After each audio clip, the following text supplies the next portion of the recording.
আমেরিকার একদল বিজ্ঞানী এমন প্রযুক্তি এবং পদ্ধতি নিয়ে কাজ করছেন যা দিয়ে তারা দাবি করছেন মৃতদেহকে পুনরায় জীবিত করা সম্ভব হতে পারে।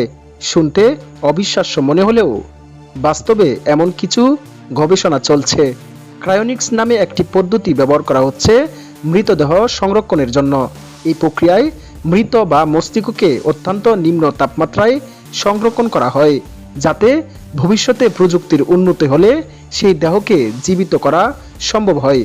যুক্তরাষ্ট্রের অ্যারিজোনায় অবস্থিত আলকোর লাইফ এক্সটেনশন ফাউন্ডেশন ও মিশিগানের ক্রায়োনিক্স ইনস্টিটিউট এরা এই পদ্ধতির উপর নির্ভরশীল। এর মধ্যে আলকোর ফাউন্ডেশন প্রতিষ্ঠিত 1972 সালে, ক্রায়োনিক্স ইনস্টিটিউট গড়ে ওঠে 1976 সালে। এরা শতাধিক মৃতদেহ এবং মস্তিষ্ককে সংরক্ষণ করছে, সেসব দেহের ভবিষ্যতের পুনরুজ্জীবনের আশায়। এই গবেষণা প্রচেষ্টা যতই এগিয়ে চলছে, ততই প্রশ্ন উঠছে, এটা কি আদৌ সম্ভব? তাহলে কি সত্যিই দাজ্জালের আবির্ভাব হয়ে গেছে? সত্যি কি সেই সময় চলে এসেছে যখন মৃত মানুষকে জীবিত করে দেখাবে দাজ্জাল?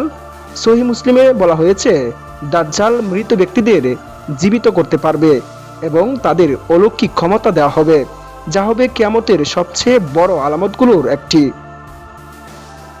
কয়েক বছর আগেও এমন কিছু শোনা ছিল অসম্ভব। মৃতদেহ জীবিত করার কথা ভাবলেই মনে হয় গল্পের বইয়ের কল্পনা, কিন্তু আজকের বাস্তবতা ভিন্ন। বিজ্ঞানীরা এমন এক অগ্রগতির দিকে এগুচ্ছে যা আমাদের চিন্তা ভাবনাকে পাল্টে দিতে পারে। বিজ্ঞানীরা যতই দাবি করুক না কেন, অনেকেই মনে করেন এটি দাজ্জালের প্রতারণার ফাঁদ হতে পারে।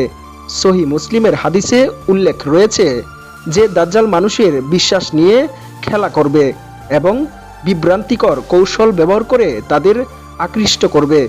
তার মধ্যে একটি বড় পরীক্ষা হবে মৃত মানুষকে জীবিত করার মতো অলৌকিক ক্ষমতা দেখানো, এমন ক্ষমতা যে শুধুমাত্র আল্লাহরই আছে। ইসলামী বিশ্বাসে তা স্পষ্টভাবে বলা হয়েছে। তাই কোনো ধরনের অস্বাভাবিক ক্ষমতার প্রতি বিশ্বাস স্থাপন না করাই শ্রেয়।